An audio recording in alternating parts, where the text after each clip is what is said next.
las imágenes del dirigente social Juan Grabois, detenido esta noche por la Policía Federal.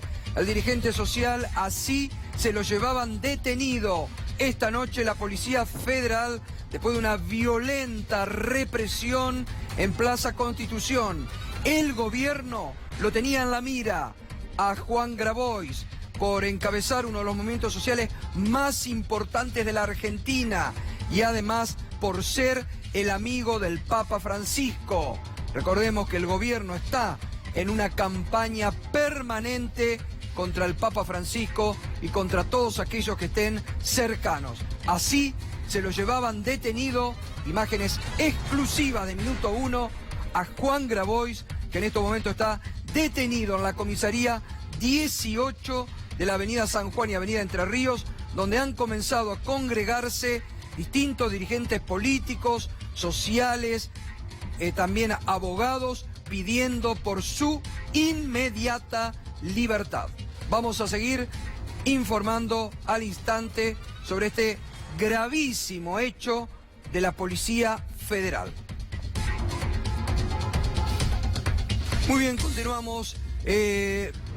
Hemos venido comentando y vamos a seguir comentando. Enseguida va a estar Alberto Fernández para analizar el fallo judicial del juez federal Claudio Bonadío contra la ex presidenta Cristina Fernández de Kirchner, que el abogado Mariano Cunio Libarona decía, recién lo escuchábamos, que está agarrado de los pelos, que es un fallo para premiar a alcahuetes, buchones y arrepentidos mentirosos. Así lo calificaba Mariano Cunio Libarona.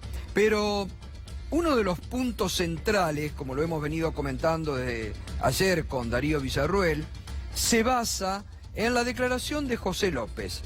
José López, que fue agarrado infraganti con las manos en la masa cuando trasladaba desde su casa, donde había tenido escondido durante mucho tiempo, 9 millones de dólares. Anoche, aquí en este estudio, el fiscal federal Federico Delgado confirmaba, contaba cuando a él, junto al juez federal Daniel Rafecas, le tocó investigar sobre el origen de esos dineros. Constataron la primera declaración de López, que había dicho ante la justicia que ese dinero él lo tenía escondido en su casa, en una especie de altillo, en un doble piso cercano a un tanque de agua. Incluso, decía anoche el fiscal Federico Delgado, algunos de esos dólares estaban húmedos. Y que, apurado por algunas circunstancias familiares y también de servicio de inteligencia, esa noche los sacó de su casa para llevarlo a un convento que él conocía en Moreno.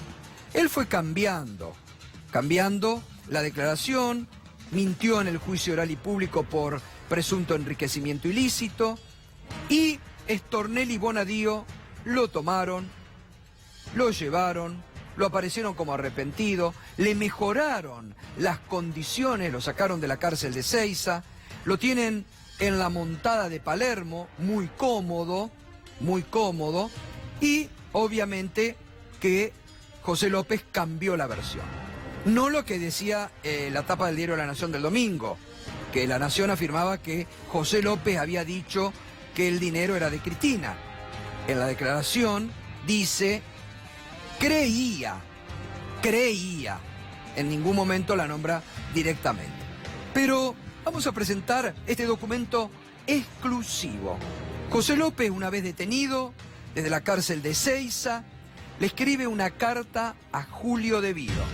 Vamos a ver, en septiembre, Ezeiza, 20 de septiembre del 2016. Estimado Julio, te escribo esta carta reservada en sobre cerrado que te envío por medio del abogado Ricardo para hacerte llegar unos comentarios.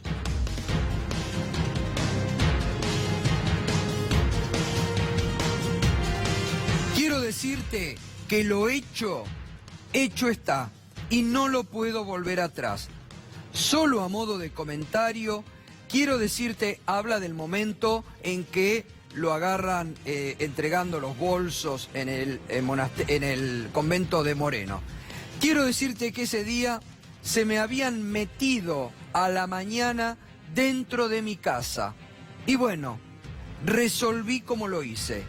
Los médicos dicen que fue un brote psicótico. Yo no sé. Está hablando José López en carta a Julio De Vido. Estoy convencido que me entregaron y que estaba atrapado como un chorlito. Mi gran problema no es tan solo personal, sino que con lo que hice me estoy llevando puesto a mi familia y es lo que más me preocupa.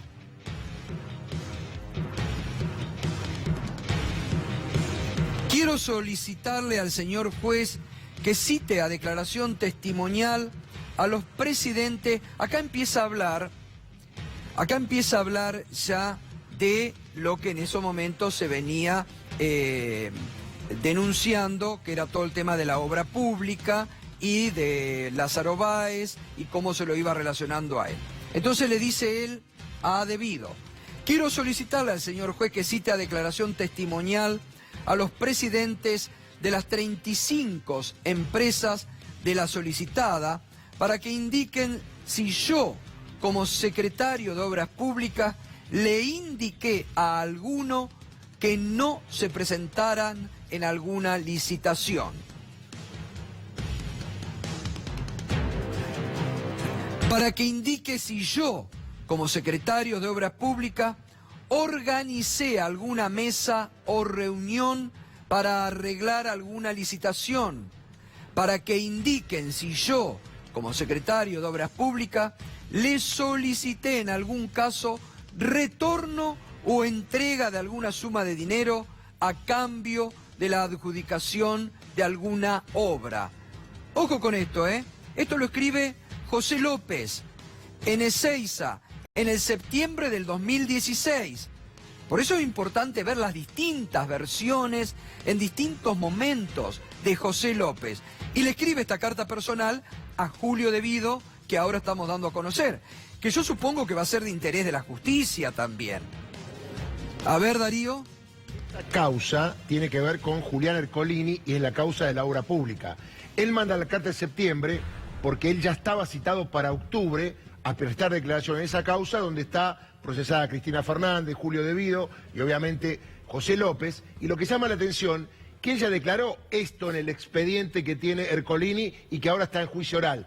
¿Por qué Bonadío no pidió todas las declaraciones de José López para no tener 4, sino como 7? Claro, claro. Bueno, pero esto es importante porque dice, para que indique, él quería que citen a todos los empresarios, si yo como secretario de Obras Públicas organicé alguna mesa o reunión para arreglar alguna licitación, para que indiquen si yo como secretario de Obras Públicas le solicité en algún caso retorno o entrega de alguna suma de dinero a cambio de la adjudicación de alguna obra. Contradice a Wagner esto, ¿eh? Claro, contradice a Wagner, exactamente, contradice a Wagner, que a quien Cunio Libarona lo acusa de mentiroso y alcahuete, ¿no? Exactamente. Quiero plantear también que la Secretaría de Obras Públicas desconocía cualquier irregularidad en las licitaciones de la Dirección Nacional de Vialidad, que están mencionadas en la causa, y si yo, como secretario de Obras Públicas, no lo sabía, mucho menos lo podía saber el ministro y la presidenta. Este párrafo también es muy importante, Darío. Absolutamente, porque está deslindando responsabilidades para abajo, Claro. no para arriba. Está claro, es decir, está diciendo, era de acá para abajo lo que podría haber pasado y no estaban al tanto ni Julio De Vido ni Cristina Fernández. Contradice lo que sería su última declaración, que como dijo La Nación no fue tan así, sino que era el yo creía que la plata era para Cristina, ¿no? Claro, esto es muy importante. A ver, José López, carta personal, reitero, 20 de septiembre de 2016, cuando ya estaba en la cárcel. A Julio De Vido, una carta personal, se ve que tenía necesidad de decirle. Y ojo con esto, quiero plantear también que la Secretaría de Obras Públicas desconocía cualquier irregularidad en las licitaciones de la Dirección Nacional de Vialidad que están mencionadas en la causa. Y si yo, como secretario de Obras Públicas, no lo sabía, mucho menos lo podía saber el ministro, De Vido, entre paréntesis, y la presidenta Cristina. El propio José López dice esto, hacia arriba. Aclaremos que Julio De Vido en ese momento estaba en libertad, ¿eh? Claro. No estaba detenido. No, estaba en libertad. Estaba en libertad, bien la aclaración. Sigue la carta. Esta gente no nos quiere solo a nosotros aquí adentro. Está hablando obviamente de los jueces y del gobierno, ¿no? Viene haciendo toda una relación. Esta gente no nos quiere solo a nosotros aquí adentro. Aquí se respira, se siente que van por todos. 20 de septiembre... Espera, deja eso, Charlie, por favor. 20 de septiembre del 2016, cuando ya estaba detenido en Ezeiza.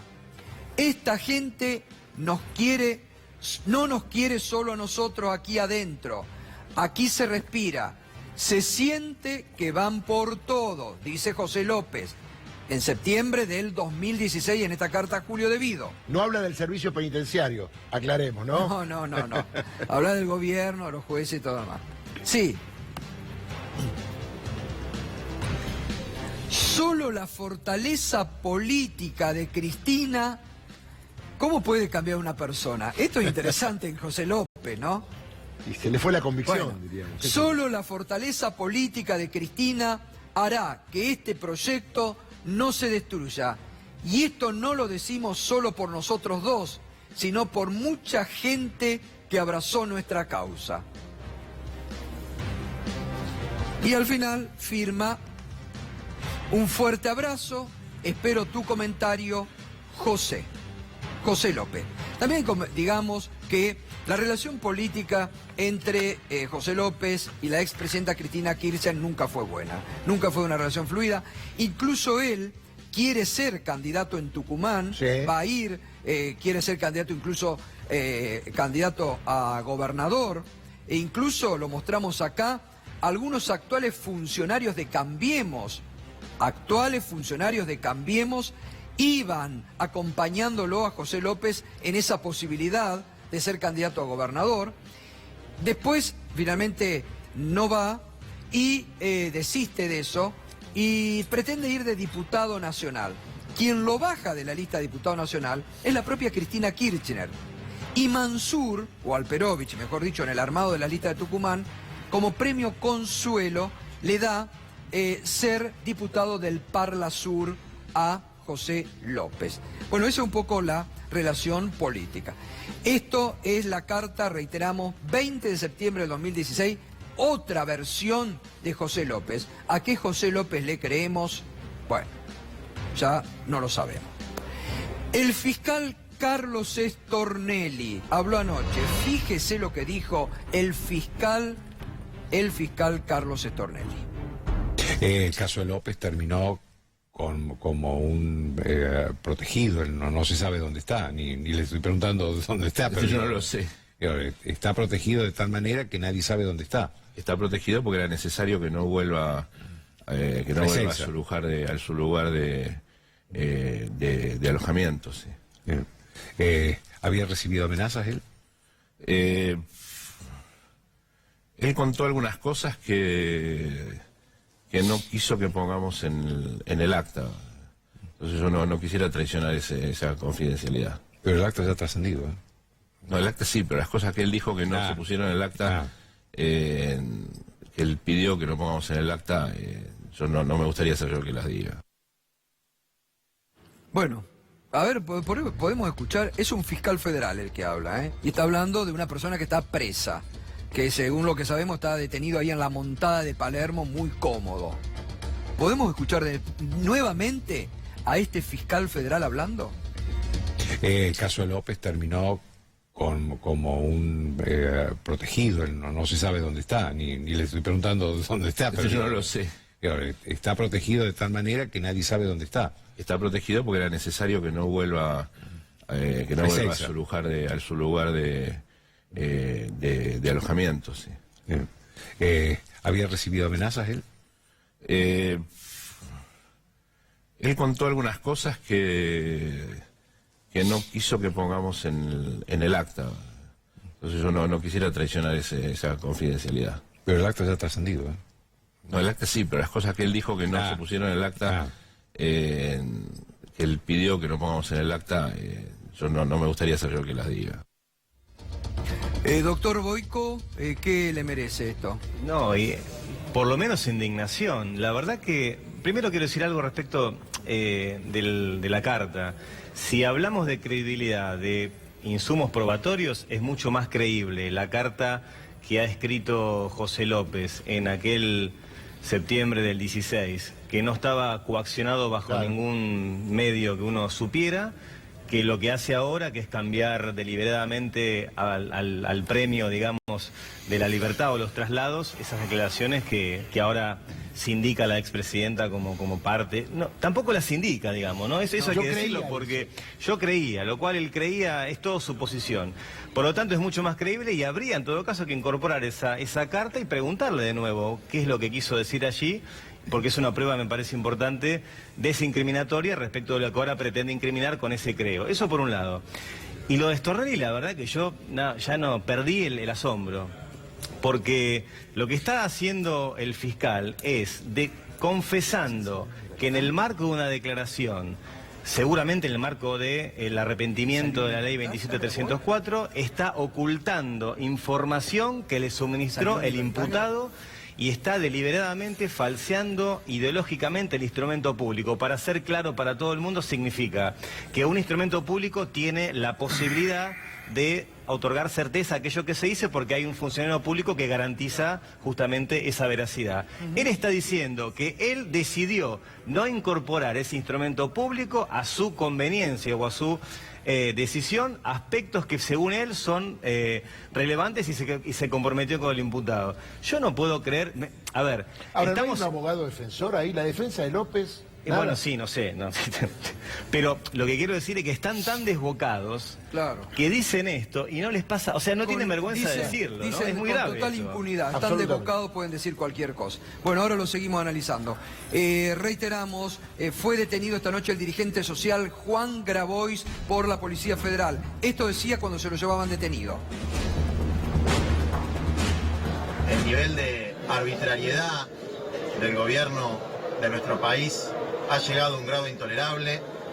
Un grupo de jóvenes vinieron a defender a los trabajadores de la vía pública, a los vendedores ambulantes, que están tratando de ganarse el pan a partir de su propio trabajo, su propio esfuerzo en un contexto de una terrible crisis económica.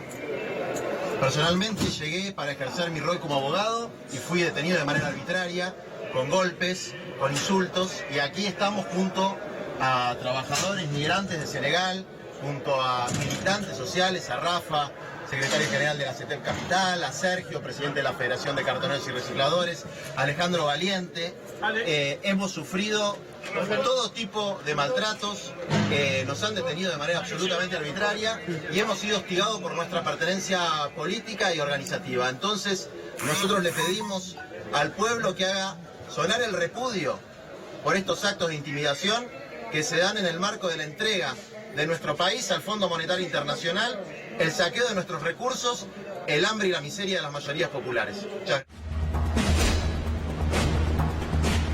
Bueno, así hablaba cuando se lo llevaban detenido al dirigente social Juan Grabois. Reiteramos, sigue detenido esta noche en la comisaría número 18 de la avenida San Juan y Entre Ríos, donde se han comenzado y donde están congregándose abogados, dirigentes sociales, políticos, pidiendo su inmediata libertad. No es un dato menor, no es un dato menor, se inscribe dentro de una política del gobierno de Macri de no solamente ya criminalizar la protesta social, sino perseguir a sus principales dirigentes, hablar mal de sus principales dirigentes. Lo vienen haciendo, contra Juan Grabois, lo vienen haciendo contra Juan Grabois, lo tenían en la mira, es más, algunos pedían palos y cárcel para Juan Grabois.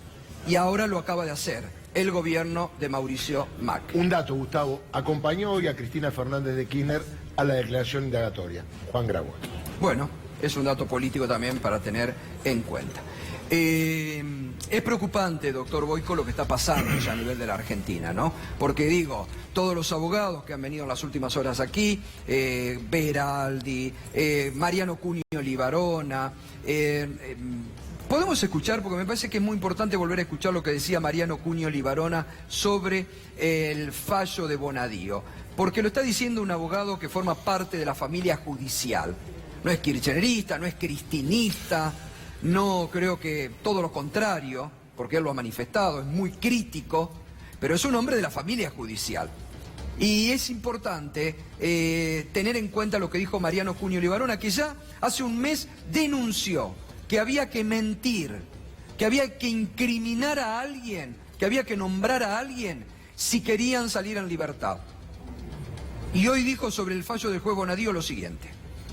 Se ha creado una especie de derecho penal premial, te da premio al alcahuete.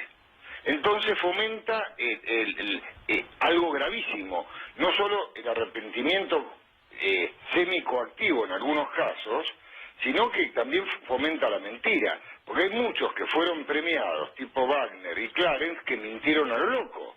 Ya se va a determinar en su momento que con tal de quedar en libertad decían cualquier cosa y lo tomaban como si fuese verdad y son mentiras. Ya se va a ir descubriendo. La calificación me parece muy atada de los pelos. La asociación ilícita, no veo que haya habido un acuerdo de voluntades en ciertos casos de 3 o más personas para cometer delitos indeterminados.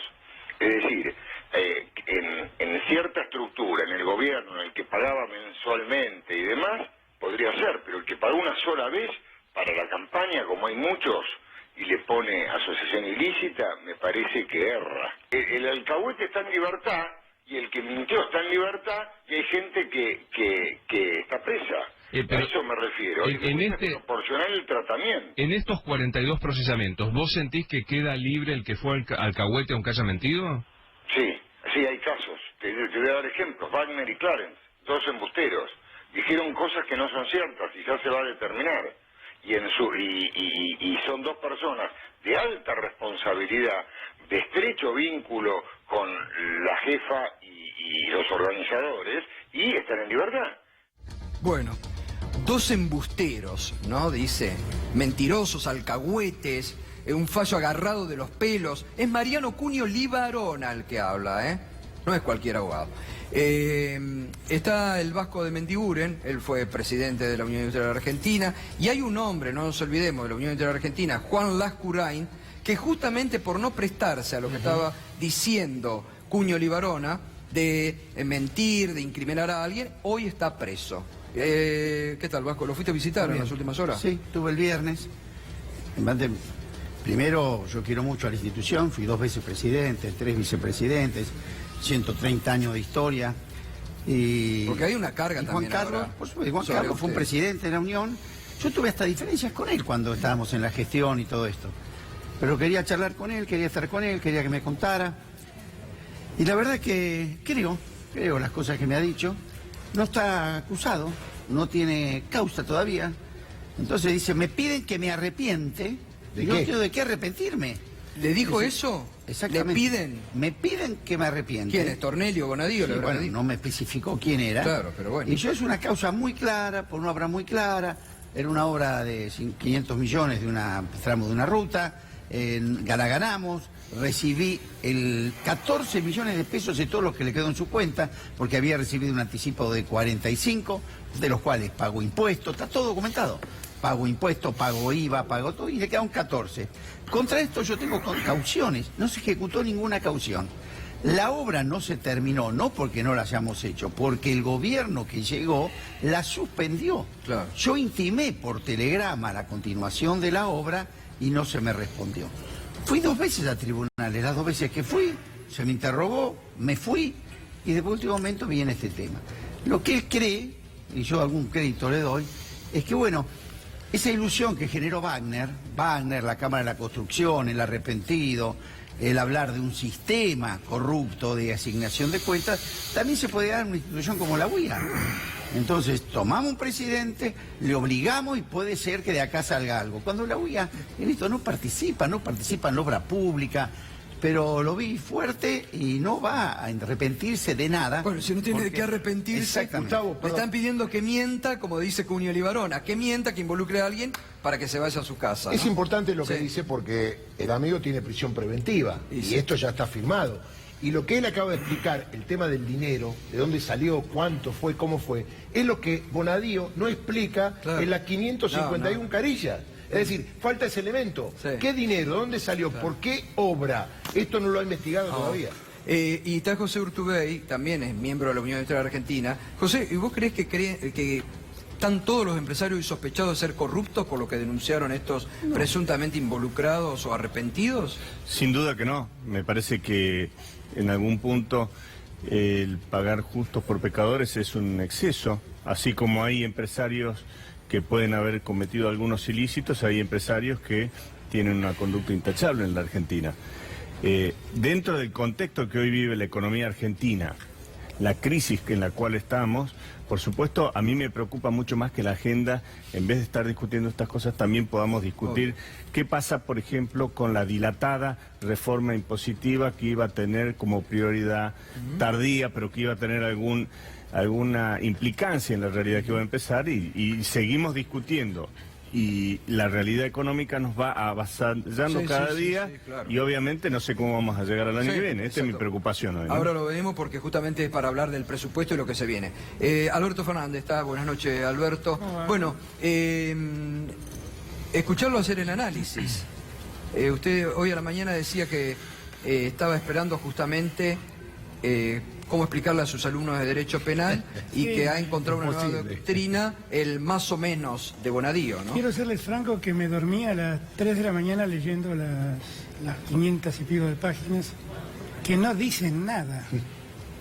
Es realmente muy impactante. Es realmente muy impactante porque la mayor parte de la imputación surge de los cuadernos. Y acá nosotros hablamos que los cuadernos que no existen y que son fotocopias podían tener entidad si tenían correlato con otros datos, otras pruebas que efectivamente demostraban que lo que dicen los cuadernos es cierto. Pero el 90% de lo que Bonadío dice como elemento de imputación es lo que surge de las fotocopias, no de los cuadernos. Es el cuaderno y los arrepentidos. Es lo único que hay, es lo único que hay. Es muy impresionante. Entonces ahí uno dice, bueno, ¿y por qué Bonadío hizo las cosas tan groseramente? Y ahí uno se lo tiene que preguntar. Porque además, todos sabíamos que esto, bueno, para escribir esto no necesitaba mucho, pero que esto estaba escrito la semana pasada. ¿Por qué esperaron al martes que tenía que ir a explicar el presupuesto Duhovne a presentar ese patético presupuesto que presentaron? Me da la impresión que ahí está todo calculado. Ahora, en términos jurídicos, yo insisto en este punto, teníamos la oportunidad de tener adelante una investigación que dejara en blanco y negro cómo funciona la obra pública en Argentina, pudiendo dirimir quiénes eran culpables y quiénes eran inocentes, y lo que tenemos es un mamarracho, jurídicamente hablando un mamarracho. Nunca leí tantas arbitrariedades, ya por lo pronto creo que lo traiciona el subconsciente y su propia incapacidad. Bonadío empieza a contar la maniobra diciendo que la maniobra funciona más o menos así, como si fuera un cantante de boleros. Es nuestro hashtag esta noche, más o menos así dice. Sí. Y más o menos explica cómo funcionaba lo que surge de esas fotocopias y lo que algunos arrepentidos dicen. En el medio uno se choca con que la mayor imputación sobre Cristina es lo que dice López, que a esta altura de los acontecimientos ha dado 5 versiones distintas. Bueno, y sumamos una carta del 20 de septiembre de 2016 que López le manda a Devido desde la cárcel, donde habla maravillas de Devido y de Cristina Kirchner. Bueno, por eso es una cosa incomprensible, todo es incomprensible, todo es incomprensible. Ahora, el problema es que con esto pretenden encarcelar a una expresidenta, con esto pretenden dirimir la responsabilidad que a cada uno le pueda caber en un caso tan denso como es el manejo de los fondos de la obra pública. Es realmente una vergüenza. Yo creo que los argentinos tienen que avergonzarse de la justicia que tenemos, bueno, digo pero francamente. Ahí está el problema, lo hablábamos con el doctor Boyko, yo lo hablaba anoche, Ubeira me dijo, sos demasiado ingenuo, Gato, sos demasiado ingenuo. Pero yo digo, ¿a qué punto vamos a llegar, vamos a permitir? Nos seguimos quejando de las arbitrariedades, de las barbaridades que se hacen, pero está una Cámara Federal y una Corte que convalidan todo esto. Entonces nos tenemos que entregar a las arbitrariedades. No, es que creo que es hora de que empecemos a reaccionar y empecemos a poner las cosas en blanco y negro. Porque la verdad esto es como mucho. diría mi abuela. No, esto ya es mucho. El fallo de Bonadío, sensatamente ningún tribunal de alzada lo puede confirmar. Es un disparate, por donde uno lo mira. Es un disparate absolutamente arbitrario. De repente dice, bueno, y hay otros imputados que recibieron la plata con otros fines y de ellos no habla nada. Claro, que Sí, sería bueno saber. el sistema del arrepentido, cuando ustedes se preguntan por qué la mitad está libre, por qué el que coimió y confesó está libre y el coimeado no confesó está preso, la explicación que dan es, bueno, lo que pasa es que como colaboró, presumimos que va a tener una pena inferior, entonces puede quedar en libertad. Pero el premio se da al final, no se da al comienzo. Claro. Se da al final cuando se prueba que efectivamente lo que se ha dicho es verdad. Pero no hay nada que pueda probarse como verdad de lo que han dicho. O sea, es un tremendo caso de coimas donde nadie sabe quién dio la coima, de dónde salió la coima, a dónde fue la coima, en qué cuenta se puso la coima, cómo blanquearon la coima. Eso está ausente absolutamente. Absolutamente. Y en el medio uno lee disparates. Qué sé yo, la plata estuvo en un subsuelo de la casa de Calafate, en estantes de metal, donde había mucho olor a tinta. Dice Clarence que le dijo un muerto. Muñoz. Claro. Eso no, sensatamente es irreconciliable con la lógica. Claro, ¿cómo se comprueba cuando yo si me el pregunto- muerto está? Pero además es un disparate, yo no sé ni siquiera qué es un lugar con olor a tinta. Con olor a tinta. De manado de billetes, yo no sé qué es eso. Ahora, en verdad, cuando yo esta mañana escribí, yo terminé de escribirlo a las 3 de la mañana, me levanté con mucha bronca, terminé de leer ese fallo a las 3 de la mañana, y la verdad que cuando escribí eso de que por fin encontré una sentencia arbitraria para explicarle a mis alumnos cómo los jueces pueden hacer disparates, lo dije realmente. Es una pieza jurídica de lo que no hay que hacer. Es una formidable pieza, corrijo, para demostrar lo que no hay que hacer jurídicamente. Una vergüenza es ese fallo. Además, disculpa. Ahora, si esto es convalidado por la Cámara Federal, que yo creo Bueno, que es va que yo camino creo a que en eso. algún momento vamos a tener que revisar la conducta de los jueces federales en Argentina. Porque yo vuelvo a repetir, yo no quiero que ningún corrupto quede libre, ni quiero que ningún corrupto quede sin pena. Lo que quiero es que respeten las reglas procesales, porque estos avasallamientos al procedimiento algún día se puede volver sobre cualquier ciudadano argentino. Está claro. Sobre Está Macri, Bueno, también. obvio. Sobre Macri Que también. llamativamente en esta causa lo han dejado de lado, ¿no? Pero es que Porque todo es arbitrario. Claro. ¿Por qué está involucrado Bernaza y no está involucrado Roca, bueno. Es la gran pregunta, ¿por qué Roca no está? ¿Por qué? No entiendo. Y nadie lo explica. Ahora hay un tema, IEXA. El primer detenido fuerte, ¿se acuerda? Fue Sánchez Caballero, que lo tuvieron detenido, que se negó a declarar, y ese fin de semana aparece la movida Stornelli, abogados, el lunes Calcaterra. Ahora, doctor, ¿usted me puede explicar cómo Sánchez Caballero, que dice que el dinero que llevaba era por orden de Calcaterra, tiene falta de mérito? No, es increíble. Es increíble, sí, totalmente. Increíble. Porque ese es un confeso. Exactamente. Es un confeso, exactamente. Es increíble. Es increíble. Y Calcaterra también. Exactamente. Y Calcaterra también. Pero además en el medio, nosotros leímos cómo fue el trámite por el cual Calcaterra se reunió con el presidente lo llamó Angelici y Calcaterra lo fueron a Stornelli y todos resolvieron cómo hacía Calcaterra para declarar y no quedar preso. Además hay contradicciones. En una parte, porque claro, yo le digo a la gente que lea 551 carillas no le gusta a nadie No, porque no, sí, no es es una denso, novela, además. pero a los que quieren opinar con fundamento, por ahí por su ideología y que quieren atacar al gobierno anterior, que tengan argumentos. En una parte Bonadío dice, indefectiblemente el dinero terminaba en Cristina Fernández de Kirchner. Párrafo después dice, no hay forma de corroborar que el dinero terminaba en Cristina Fernández de Kirchner, pero debió ser así. No, pero además, Darío, perdón, te Sergio confundí con tu Darío, padre. no me preocupes. Sergio Darío. Lo que ha pasado con López, que inventa esa fábula donde Fabián Gutiérrez le da los bolsos de dinero para que esconda. En ningún momento dice que eran de Cristina, dice que él supone que como venían de Fabián Gutiérrez podrían ser de Cristina.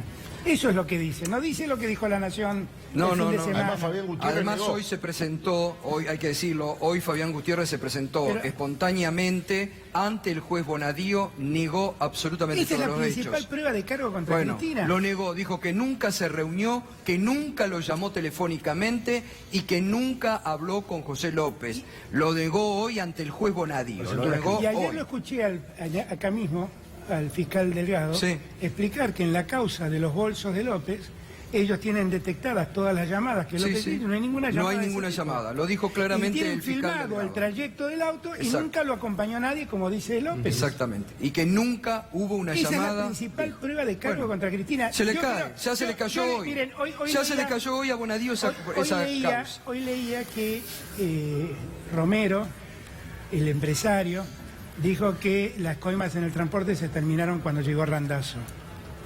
Bueno, explíquenme cómo funciona la jefa de la asociación ilícita. ¿Qué hizo? Le dijo a Randazzo, sí, vos no hacés lo que hacían antes. ¿Por qué Cristina sacó el área de transporte y se la puso a Randazzo? ¿Cómo funcionaba como jefa de la asociación ilícita? Ahí que dio la orden de que no se roba más. Claro. ¿Cómo Además, funciona esto? Cristina es socia de Centeno con esa calificación. Claro, bueno, y si cuando vos lees los miembros de la asociación ilícita hay 50 tipos que no se conocen entre sí. Exactamente. Es un disparate magnífico, magnífico. Magnífico que yo espero, la verdad espero dos cosas, que se pongan orden en favor de las garantías individuales y dos, que se investigue bien, porque tal vez de estas cosas podemos descubrir maniobras corruptas que hace muchos años ocurren en Argentina y dirimir quiénes son los unos y los otros y poder mandar preso a quien corresponde. Totalmente, totalmente. Eso, Vasco. lo que acaba de decir Alberto es clave, te explico por qué. En la obra pública mismo, nosotros no representamos las grandes empresas, más bien a las pymes. Estos grandes empresarios, por lo general, no toman gente. Vos ves la gente que tiene, es muy poca. Que hace subcontrata todo. Entonces, ¿quiénes sean los que hacían los trabajos? Pequeñas y medianas empresas. Que yo te puedo asegurar, ni vieron un cuaderno. Que además eran socios en las buenas. Cuando ellos cobraban, les pagaban. Cuando ellos no cobraban, no les pagaban. Y esa gente, como bien dice José, se levanta todavía a las 5 de la mañana, es el 98% o 99% de las pequeñas y medianas empresas en la Argentina, son absolutamente honestos y transparentes, porque este proceso tan confuso lo que hace es que la gente, ya a un empresario, entre comillas, está condenado Claro, antes bueno. de empezar. Obvio. Entonces Es lo es que han muy importante, por eso yo quisiera ver a Urascurain como expresidente de la UIA, saber qué pasaba. Yo estoy seguro que tenemos nosotros la obligación de separar la paja del trigo, porque ya vamos a estar todos involucrados. Bueno, volvemos a la realidad. Fernanda Vallejo, una línea, les pedimos que seamos bien, el No, presupuesto. el ¿Qué te presupuesto. pareció? Y te lo voy a atar al presupuesto con lo anterior, ¿no? Sí. Porque, digo, después de presentar, o en el marco de presentar un presupuesto que es un mamarracho, Gustavo, que no cierra por ningún lado, pero que incluso con estos números surrealistas cristaliza el desastre económico en el que estamos parados y además hacia el que nos precipitamos, que es de profundización de ese desastre, también se ata, ¿no? Todo eso inexplicable que manifestaba Alberto recién, de cómo un desparpajo jurídico han armado con esta causa. Bueno, detrás la única explicación que podemos encontrar es una vocación política de proscribir a la principal dirigente política de la oposición, que mientras avanza el desastre que están provocando con las decisiones de política económica que viene tomando Macri desde que asumió y se deterioran las condiciones sociales en las que viven las enormes mayorías de argentinos, bueno, Macri se va al subsuelo y Cristina cada vez crece más en la consideración del pueblo argentino. Entonces lo que veo es un gobierno muy desesperado por lo político, porque claramente van a perder las elecciones, son irreelegibles, este es un gobierno irreelegible, este proyecto político que encarna Macri es irreelegible, con su cara, la de Vidal o cualquier otra que quiera encarnarlo, y por lo económico, porque estos números, si tenemos un momento, me voy a detener no en la parte fiscal, que es también como no la carnada que tiran para para la gilada, pero no resuelve el problema de fondo que tiene la Argentina, que es un problema de dólares. Y el programa financiero que han dibujado, Gustavo, en el presupuesto, la verdad, es un mamarracho mayúsculo. Macri no le cierran los números ni con los dólares del Fondo Monetario. No sé si se piensan ir dejándonos sin reservas, lo cual no sería tampoco consistente con un dólar que no se mueve, porque están planteando un dólar, o que mejor dicho, que se aprecia, de 40,10. Si vos te quedás con reservas, obviamente vas a una mega devaluación, a una hiperinflación, que no es lo que están planteando. Digo, no cierra nada. José, tu preocupación desde hace 2 años y medio es ver un proyecto más industrialista, de crecimiento. Y que te no diría se está que las dando. prioridades en la Argentina, en alguna medida, me parece que no están claras. Veníamos hablando hace ya 2 años y medio que necesitábamos entrar en lo que es la competitividad sistémica, no solo a partir del tipo de cambio. En alguna medida me parece que a fines del año pasado vimos una tardía reforma impositiva que iba a traer gradualmente unos beneficios impositivos, entre otras cosas poder deducir el impuesto al cheque sobre ganancias, entre otras cosas el ajuste por inflación en los balances de las empresas, entre otras cosas iba a haber una disminución también de otros tipos de contribuciones provinciales. Ahora, llegado el punto, seguimos trabajando sin un horizonte claro de un programa de desarrollo económico en la Argentina, con el agravante que hemos aumentado la deuda pública considerablemente y en alguna medida las prioridades siguen estando relegadas. Ahora, la dilatada reforma impositiva directamente lo que no querías encarar es ese programa fiscal que en alguna medida lo deja de lado. Pero mientras tanto sigue avanzando la inflación con un mercado interno totalmente deprimido y ahí es donde digo, me parece que vamos a tener que buscar sin lugar a dudas una hoja de ruta razonable, porque el problema es cómo pasamos el Rubicón.